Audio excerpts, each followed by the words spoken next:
ମୁଁ ଠାକୁରଙ୍କ ସାଙ୍ଗେ ବେପାର କରୁନି, ମୁଁ ଠାକୁରଙ୍କ ସାଙ୍ଗରେ ବେପାର କରୁନାହିଁ। ସତ କଥା, ମୁଁ ଠାକୁର ନେଇ ମୁଣିଆ ଭାଇ, ମୁଁ କହିବି ମତେ ଏଇଟା ଦେଇଦିଅ, ଏଇଟା କରିଦିଅ, ଏଇଟା କରିଦିଅ କହିବି। ସେ ତ ଜାଣିଛନ୍ତି କୋଉଟା ଦରକାର କୋଉଟା ଦରକାର।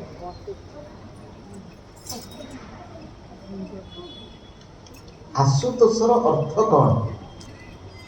ଆଶୁ ଅର୍ଥାତ୍ ଶୀଘ୍ର, ତୋଷ ଅର୍ଥାତ୍ ସନ୍ତୁଷ୍ଟ ହେଇଯିବା।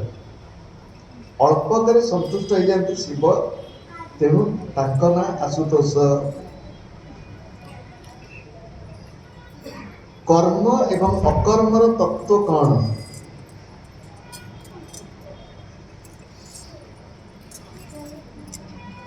ଆଖି ଦେଖିବ ହେଲା କର୍ମ। ଆଖି ଦେଖିବ, ଆଖିରେ ଖରାପ ଦୃଶ୍ୟ ଦେଖିବି, ଇଏ ହେଲା ବିକର୍ମ,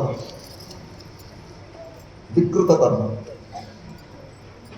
ପାଟି କଥା କହିବ ହଉଛି କର୍ମ, ପାଟିରେ ଖରାପ କଥା କହିବି ଇଏ ହଉଛି ବିକୃତ କର୍ମ, ବିକର୍ମ। ହାତ ସେବା କରିବ, ହାତରେ ସେବା ନ କରିକିରି ଖାଲି ସବୁକୁ ଯାହା ପାଇବି ଏଠି ରଖୁଥିବି, ଇଏ ହଉଛି ବିକୃତ କର୍ମ।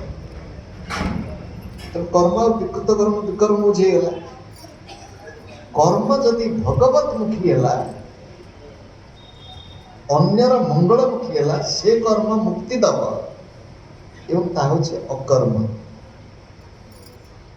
ଅକର୍ମ ଅର୍ଥ ଅକର୍ମାଟା କି ଲୋକ କହନ୍ତି ଅକର୍ମାଟା କି? ଅକର୍ମ ମାନେ ଅଳସୁଆ।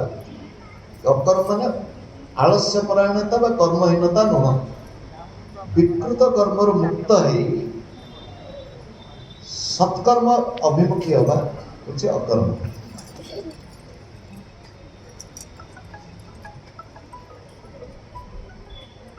ଯେପରି ନୌକାରେ ସମୁଦ୍ର ପାର ହେବା ପରେ ସମୁଦ୍ର ରହିଯାଇଥାଏ, ସେହିପରି ପାପରୁ ପାର ହୋଇଗଲେ ପାପ ରହିବ ନାହିଁ କି? ଗୋଟେ ଅଦ୍ଭୁତ ଦୃଷ୍ଟାନ୍ତ ଦିଆଯାଇଛି।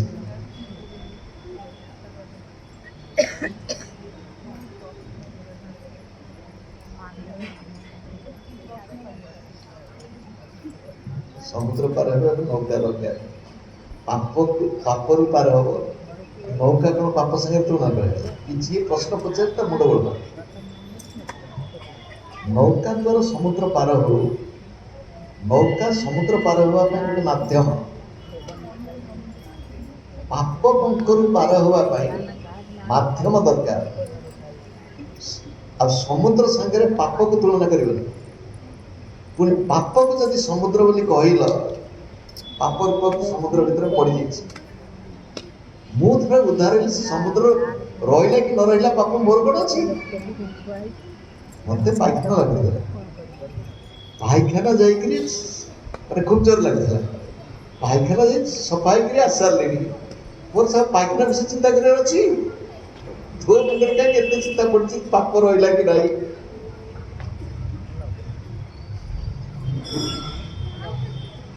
କାଲି ପରା କହିଥିଲି ଭଗବାନ ସୃଷ୍ଟି କାହିଁକି କଲେ?